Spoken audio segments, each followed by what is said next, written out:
kasih-Mu.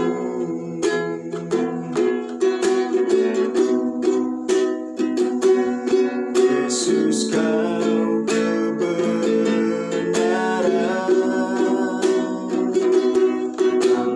yang menyelamatkanku. Kau memberikanku hidup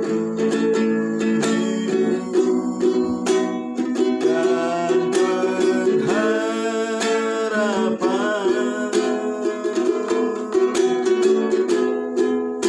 Ikut kehendak-Mu, ku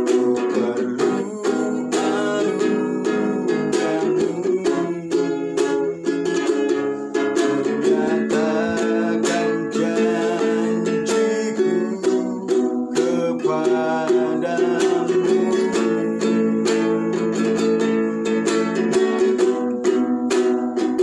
Kalau ku hidup bagimu, hatiku tetap menyembah-Mu. Dunia tak bisa menjauhkanku dari kasih-Mu.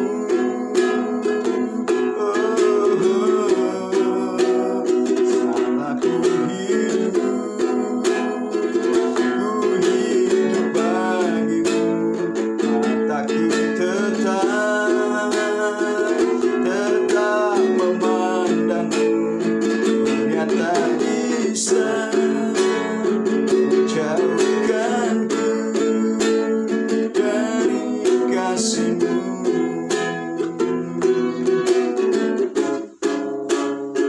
Dunia tak bisa menjauhkanku dari kasih-Mu.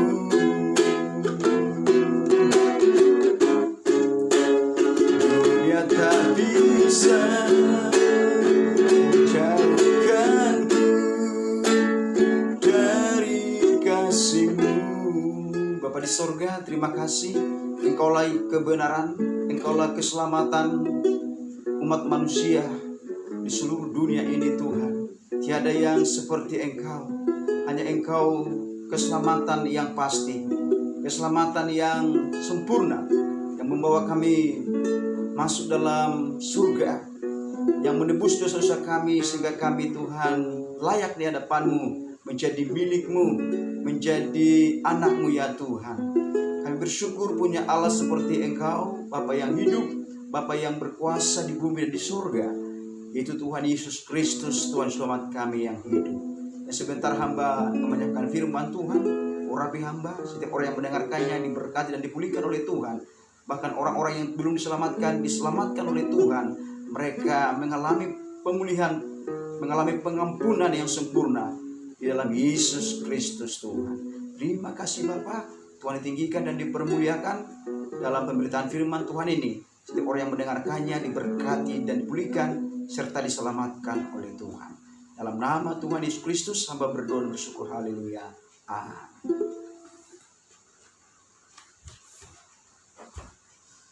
Shalom Bapak Ibu Saudara yang dikasihi Tuhan, dimanapun kita berada.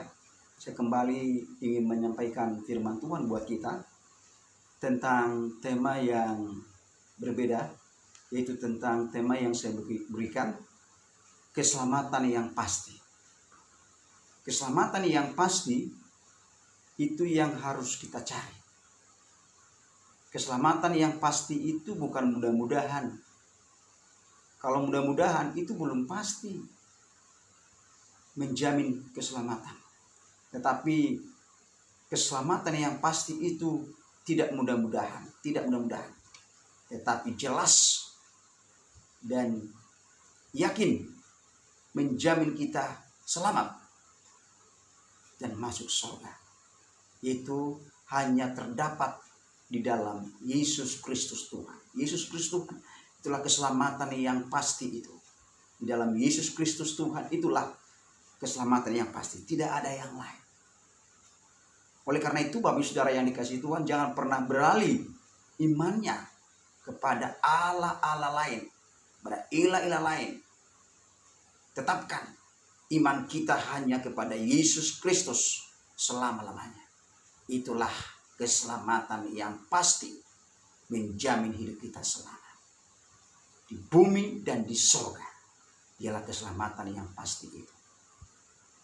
Kepastian itu adalah kepastian yang kekal, abadi, selamat di dalam Yesus Kristus Tuhan. Baik Bapak Saudara yang dikasihi Tuhan, saya akan bacakan firman Tuhan bahwa keselamatan yang pasti itu bukan nanti, tapi sekarang. Bukan dulu, tapi sekarang. Jika kita percaya kepada Yesus Kristus Tuhan, kita selamat. Hari ini juga selamat. Dan sama seperti contoh di sebelah kanan Yesus Kristus waktu disalibkan. Dia berkata kepada Yesus dan berkata ketika disalibkan di sebelah kanannya, "Guru, aku tahu engkau akan datang untuk menyelamatkan umat manusia dan sebagai Mesias itu. Ingatlah akan aku ketika engkau akan datang." Maka Yesus berkata, "Hari ini engkau bersama-sama dengan aku dalam Firdaus." Artinya apa? Hari ini keselamatan terjadi bagimu. Hari ini, saat ini, detik ini. Bukan nanti. Karena dia mengakui Yesus adalah Tuhan dan Selamat yang hidup. Dengan mulutnya dan percaya kepada Yesus. Maka Yesus mengatakan, hari ini engkau bersama-sama dengan aku dalam Firdaus. Itulah keselamatan yang pasti, yang jelas di dalam Yesus Kristus Tuhan. Haleluya. Saya akan bacakan buat kita Bapak Saudara yang dikasihi Tuhan. Dalam Yohanes pasal 14 ayat 6. Demikianlah firman Tuhan. Kata Yesus kepadanya, "Akulah jalan dan kebenaran dan hidup. Tidak ada seorang pun yang datang kepada Bapa kalau tidak melalui aku." Yesus berkata, hanya dia jalan dan keselamatan dan kebenaran dan kehidupan itu. Tidak ada jalan yang lain. Hanya Yesus jalan keselamatan. Tidak ada yang dapat masuk surga kalau tidak melalui Yesus Kristus. Yesus berkata bahwa dialah jalan keselamatan itu untuk masuk surga kepada Bapa di surga. Tidak ada yang lain jembatannya, hanya Yesus Kristus Tuhan.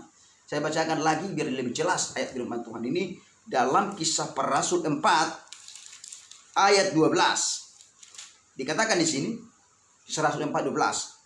Dan keselamatan tidak ada di dalam siapapun juga selain di dalam dia huruf besar, yaitu di dalam Yesus. Sebab di bawah kolong langit ini tidak ada nama yang diberikan kepada manusia yang olehnya kita dapat diselamatkan. Jadi di bawah kolong langit ini tidak ada yang bisa menyelamatkan selain daripada di dalam Yesus Kristus. Selain daripada Yesus Kristus yang bisa menyelamatkan kepada umat manusia. Jadi jelas firman Tuhan ini bahwa keselamatan itu Yesus berkata hanya di dalam Yesus. Di dalam kitab manapun tidak ada yang berani berkata akulah keselamatan, hanya Yesus Kristus Tuhan. Jelas sekali firman Tuhan ini. Hanya Yesus keselamatan yang pasti. Tidak ada yang lain. Oleh karena itu Bapak Saudara yang dikasihi Tuhan, jangan pernah beralih imannya kepada yang lain. Apapun yang terjadi dalam hidup kita. Baik karena masalah penyakit kah, masalah finansial kah, masalah keluarga kah, masalah pasangan hidup kah, masalah karir kah, masalah apapun itu, jangan pernah tinggalkan Yesus atau menduakan Yesus Kristus. Itu namanya tidak percaya sungguh kepada Tuhan. Saya bacakan lagi ayat firman Tuhan di dalam yaitu Roma pasal yang ke-10 Dikatakan dalam firman Tuhan, Roma pasal yang ke-10, jika kita mengaku dengan mulut dan percaya, maka kita diselamatkan. Roma pasal 10 ayat 9 sampai dengan ayat 11. Dikatakan di sini firman Tuhan, sebab jika kamu mengaku dengan mulutmu bahwa Yesus adalah Tuhan dan percaya dalam hatimu bahwa Allah telah membangkitkan dia dari antara orang mati, maka kamu akan diselamatkan. Karena dengan hati orang percaya dan dibenarkan, dan dengan mulut orang mengaku dan diselamatkan. Ini firman Tuhan ini jelas. Jika kita mengaku Yesus Kristus Tuhan dengan mulut dan hati percaya, dengan segenap hati kita dibangkitkan dari antara orang mati, maka kita diselamatkan. Kita akan dibenarkan dan diselamatkan oleh Tuhan di dalam Yesus Kristus Tuhan. Jadi jelas firman Tuhan ini, hanya keselamatan itu hanya ada di dalam Yesus Kristus. Tidak ada yang lain. Di luar Yesus, manusia itu tidak selamat. Di luar Yesus, manusia itu akan binasa. Mari Bapak Ibu Saudara yang dikasihi Tuhan, sekali Yesus tetap Yesus, jangan pernah tinggalkan Yesus apapun yang terjadi dalam hidup kita. Karena iman di dalam Yesus Kristus tidak pernah mengecewakan. Iman di dalam Yesus Kristus itu tidak sia-sia. Itulah iman yang pasti. Haleluya. Bapak Ibu Saudara yang dikasihi Tuhan, apa yang harus kita lakukan supaya kita selamat? Karena firman Tuhan mengatakan, apa gunanya seisi dunia ini engkau miliki? Seisi dunia ini artinya apa? Harta kekayaan duniawi kita miliki, ketenaran, popularitas apapun itu kita miliki. Jika nyawa kita tidak selamat, jika hidup kita tidak selamat, tidak ada gunanya, nggak ada artinya. Kita miliki dunia ini kalau hidup kita tidak selamat. Artinya apa? Semua yang ada di dunia ini, kekayaan, harta, dan jabatan tidak bisa menyelamatkan. Hanya Yesus Kristus Tuhan. Haleluya. Apa yang harus kita lakukan, Bapak Ibu Saudara yang dikasihi Tuhan, dimanapun kita berada? Yang pertama, mari terima Yesus Kristus sebagai Tuhan dan Selamat pribadi kita. Terima Dia. Jangan kita keraskan hati kita dan menolak Yesus Kristus sebagai Tuhan Selamat yang hidup, sebagai Juru Selamat. Jangan Bapak Ibu Saudara, kita terima dengan segenap hati kita. Terima dengan apa? Dengan iman, dengan penuh kepercayaan. Terima Yesus Kristus. Akui Dia sebagai Juru Selamat yang hidup. Akui Yesus Kristus sebagai Tuhan. Dengan mulut dan percaya dan mengaku dengan segenap hati, kita akan diselamatkan. Terima Dia. Jangan kita tolak Yesus Kristus. Jangan kita sangkal Yesus. Mari kita terima dengan segenap hati kita. Karena dalam Yesus adalah keselamatan. Yang pasti itu. Tidak ada yang lain. Apapun yang terjadi dalam hidup kita, jangan pernah kita tinggalkan Yesus. Kita tolak Yesus. Jangan Bapak Ibu Saudara yang dikasihi Tuhan. Mari kita tetap memegang teguh iman kita, kepercayaan kita di dalam Yesus Kristus Tuhan. Terima dengan segenap hati kita. Jangan sampai tidak dengan segenap hati. Jangan hanya percaya, asal-asal percaya saja. Harus percaya 100%. Jangan mendua hati. Jangan bimbang dan ragu dalam menerima Yesus Kristus Tuhan. Karena itulah jaminan keselamatan. Karena Yesus yang berkata, akulah jalan kebenaran dan hidup. Tidak ada seorang yang datang kepadaku kalau tidak melalui Yesus Kristus. Yesus itu di dalam Wahyu pasal 3 ayat 20. Dia mengetuk pintu hati kita. Siapa yang mau membuka pintunya, pintu hatinya, maka Yesus akan masuk. Artinya apa? Bukan Yesus yang buka, kita yang membuka hati kita. Yesus mengetuk di luar dan kita harus membukanya. Maka Yesus masuk di hati kita. Dan Dia akan makan dan minum bersama-sama dengan kita. Yesus menjadi raja dalam hidup kita. Mari kita buka hati kita, Bapak Saudara yang dikasihi Tuhan. Kita buka hati kita, kita terima dengan senang hati. Tuhan Yesus, aku terima Engkau sebagai Tuhan Selamatku. Aku buka hatiku. Kita berdoa kepada Tuhan. Aku terima Engkau sebagai Tuhan Selamatku. Aku akui Engkau. Karena di dalam Yesus tidak ada keselamatan. Di luar Yesus tidak ada keselamatan. Hanya dalam Yesus Kristus ada keselamatan.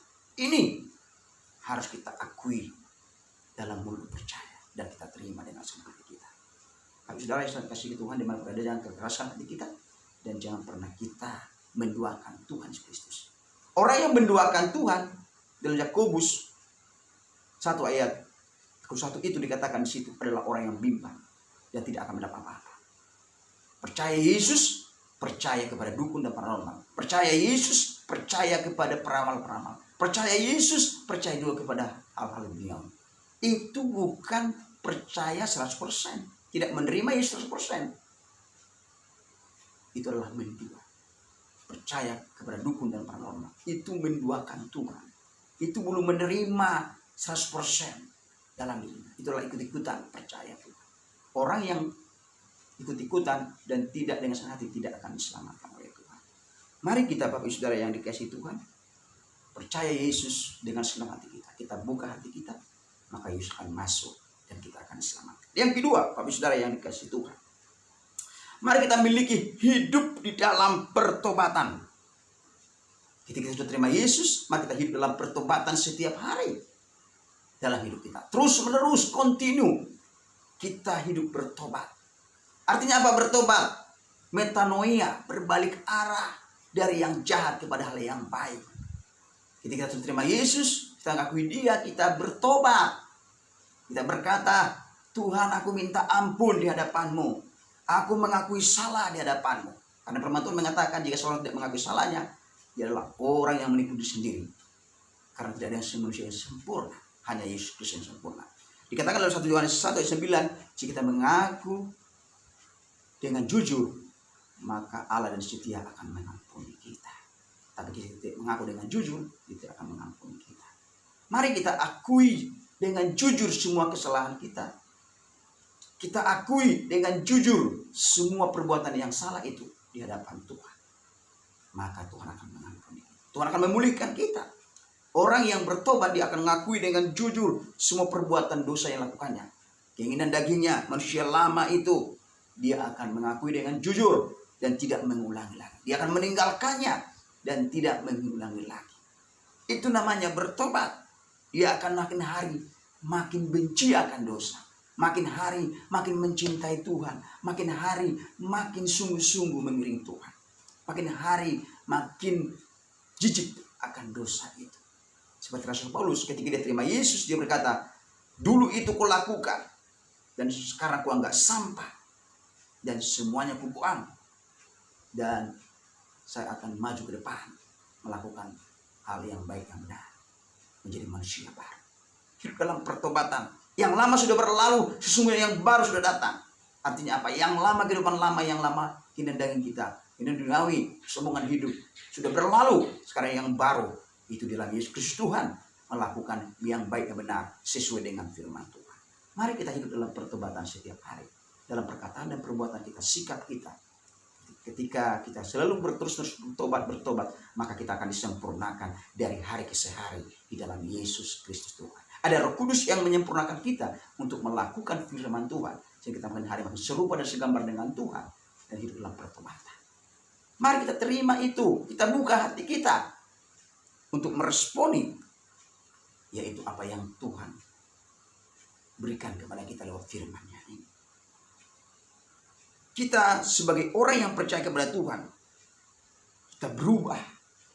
Itu namanya berubah. Bertobat itu berubah dari hal-hal yang tidak benar kepada hal yang baik, yang sesuai dengan firman Tuhan. Dulu kesukaannya keinginan duniawi, sekarang berubah. Tidak lagi di hal-hal yang surgawi. Dulu kesukaannya adalah keinginan daging, sekarang berubah. Apa yang dilakukan? Buah roh, kebenaran. Itu yang dicintai. Jadi dia cepat-cepat introspeksi diri dan mengaku dosa. Seperti siapa? Raja Daud. Ketika salah dia mengaku dosa di hadapan Tuhan. Minta ampun di hadapan Tuhan. Beda dengan Saul ketika salah. Tidak mengaku dosa. Malah menyalahkan tentaranya, menyalahkan rakyatnya. Dan tidak mengaku dengan jujur. Ini mencari kambing hitam. Sama seperti Adam dan Hawa. Mencari kambing hitam. Bukan aku, kata Hawa. Bukan aku ular itu, kata Adam. Bukan aku perempuan itu. Ini tidak mengaku dengan jujur. Mencari kambing hitam. Ini Bapak Saudara yang dikasih Tuhan, harus kita tinggalkan sikap seperti itu. Akui dengan jujur, maka kita hidup dalam pertobatan. Pertobatan setiap hari kita lakukan, maka keselamatan itu akan sempurna dalam hidup kita. Lakukan firman setiap hari. Ketika kita jatuh dalam dosa, kita tidak mengulangi lagi, kita bertobat terus menerus. Ini yang dikasihi Tuhan dalam hidup kita. Yang terakhir, Bapak Ibu Saudara yang dikasihi Tuhan, mari kita terus di follow up. Lewat apa? Supaya iman kita semakin kuat dan teguh dalam Tuhan, semakin kuat dalam mengiring Tuhan. Lewat ibadah, persekutuan, ibadah-ibadah. Jangan pernah tinggalkan ibadah-ibadah persekutuan di mana Yesus tinggal dan dimuliakan. Dikatakan dalam firman Tuhan Ibrani 10:5, jangan pernah tinggalkan ibadah persekutuan Tuhan sampai Tuhan Yesus datang. Mari, di situ iman kita dibangun, dipulihkan. Ketika kita dalam ibadah persekutuan, memuji menyembah Tuhan di sana dengan saudara-saudara kita, iman kita dibangkitkan. Kita di follow up, dibimbing, diajar di sana, makin mengerti kebenaran. Di follow up lewat apa? Lewat firman Tuhan juga. Lewat firman Tuhan, kita baca firman Tuhan, kita renungkan, kita pelajari, iman kita akan bertumbuh. Iman kita makin bertumbuh dalam Kristus Tuhan, makin mengenal Tuhan dengan benar, makin mengenal kebenaran itu lewat firman Tuhan. Kita di follow up di situ, lewat pengajaran firman Tuhan. Makanya kita Bapak Saudara yang dikasihi Tuhan, kalau kita dengar khotbah, dengar dengan sungguh. Kita belajar lewat orang-orang yang menyampaikan firman Tuhan, lewat khotbah, lewat pemberitaan firman Tuhan di TV, di radio, atau di YouTube, atau dimanapun itu, persekutuan. Mari kita dengar dengan seksama. Itu akan membuat iman kita bertumbuh dan kuat dalam Tuhan. Jadi follow up terus, dibangun, semakin meningkat, mengenal Tuhan dengan benar. Lewat apa lagi? Kita di follow up terus menerus. Lewat doa, pujian, penyembahan. Lakukan itu. Kita berdoa menyembah Tuhan, memuliakan Tuhan. Engkau baik Tuhan, Engkau dahsyat, Engkau ajaib, Engkau luar biasa. Tidak yang seperti Engkau. Itu memuliakan Tuhan. Engkau Allah yang berkuasa di bumi dan di surga. Engkau Allah yang hidup. Tidak ada yang seperti Engkau, Yesus Kristus Tuhan. Ini kita memuji menyembah Tuhan. Hosana bagi Tuhan. Haleluya. Terpujilah Engkau Yesus Kristus. Ini memuliakan Tuhan, menyembah Tuhan, mengagungkan Tuhan. Raja segala raja, segala Tuhan itu Yesus Kristus Tuhan. Ini kita berdoa setiap hari, berdoa, berfellowship dengan Tuhan lewat firman, lewat doa pujian penyembahan. Makanya Bapak Saudara yang dikasih Tuhan, kita setel lagu rohani di radio, di televisi, di LCD, itu membangkitkan iman kita. Jangan setel-setel lagu-lagu duniawi, itu akan membuat kita lemah, tidak kuat dan tidak bangkit iman kita. Mari dengarkan lagu-lagu rohani yang membangkitkan inspirasi kita yang makin sungguh-sungguh, makin mengenal Tuhan, makin mengerti, yaitu kebenaran firman, mengerti kehendak Tuhan. Kita di follow up terus menerus. Lihat apa lagi? Kita melayani, terjun dalam pelayanan. Kita terjun melayani Tuhan di gereja, di persekutuan, sebagai singer Wales, pemusik, pengkhotbah, penerima tamu, kolektan, WL, atau seri firman Tuhan. Ini kita melayani, terjun. Kita membimbing mereka, mengarahkan mereka lewat kebenaran firman Tuhan. Kita sharing atau kita konseling. Itu melayani Tuhan. Maka iman kita bertumbuh dalam pelayanan. Ada orang ketika terjun dalam pelayanan dia makin sungguh-sungguh. Tapi ada orang tidak dikasih pelayanan makin menjauh. Nggak masalah. Maksud saya apa? Artinya apa? Kita terjun pelayanan itu, kita terus di follow up di sana, makin mengenal Tuhan. Ada orang berkata, tunggu sempurna dulu melayani. Salah. Lakukan tugas kita melayani Tuhan dengan sungguh-sungguh. Bukan tunggu sempurna dulu baru melayani Tuhan. Mari kita lakukan dengan baik dan benar, sehingga kita makin mendekat dengan Tuhan. Jadi ada orang melayani makin mengenal Tuhan dengan. Jadi ada orang yang tidak melayani makin menjauh. Ini salah. Ini salah besar. Mari kita melayani terus menerus. Tuhan tidak tunggu sempurna baru kita melayani. Mari kita harus melayani Tuhan. Maka di follow up, makin mengenal bagian pelayanan itu, makin mengenal bagaimana arti melayani Tuhan dengan sesungguhnya. Apalagi kita di follow up dengan kesaksian dari orang-orang yang diberkati dan diberkati oleh Tuhan. Mereka bersaksi, kita dengarkan, iman kita bertumbuh. Dia kesaksian yang hidup, mereka bertemu dengan Tuhan, Wah, iman kita bangkit dan bertumbuh. Wah, Yesus adalah Tuhan. Oh, ternyata Yesus adalah kebenaran. Yesus adalah Tuhan yang hidup. Lewat kesaksian itu. Bahkan kesaksian kita juga, kita bersaksi. Maka iman kita bertumbuh dan membangun orang lain. Mereka juga diberkati dan mereka mengenal Tuhan. Dan mereka percaya Tuhan. Lewat kesaksian orang-orang yang percaya kepada Tuhan. Lewat hamba Tuhan, orang-orang yang disembuhkan oleh Tuhan, diselamatkan oleh Tuhan. Kita dengarkan itu. Maka iman kita bertumbuh. Iman kita kuat dalam mengiring Tuhan. Dan apa yang dilakukan oleh orang-orang yang bersaksi itu, maka kita makin hari makin mengerti bahwa Yesus Kristus adalah keselamatan itu. Keselamatan yang pasti, tidak mudah-mudahan. Yakin hari ini, ketika kau dipanggil Tuhan saat ini, yakin dan percaya pasti selamat dan masuk surga. Ini keyakinan iman yang kuat di dalam Yesus Kristus Tuhan. Mari Bapak Saudara yang dikasihi Tuhan, dimanapun kita berada, biar Roh Kudus menerjemahkan lebih dalam lagi. Jangan pernah beralih dari Yesus Kristus sebagai Tuhan Selamat yang hidup. Itulah keselamatan yang pasti. Jangan pernah tinggalkan Tuhan, apapun yang terjadi dalam hidup kita. Mari tetap iring Yesus, ikut Yesus, melayani Tuhan sampai akhir hidup kita. Karena di dalam Yesus keselamatan yang hidup.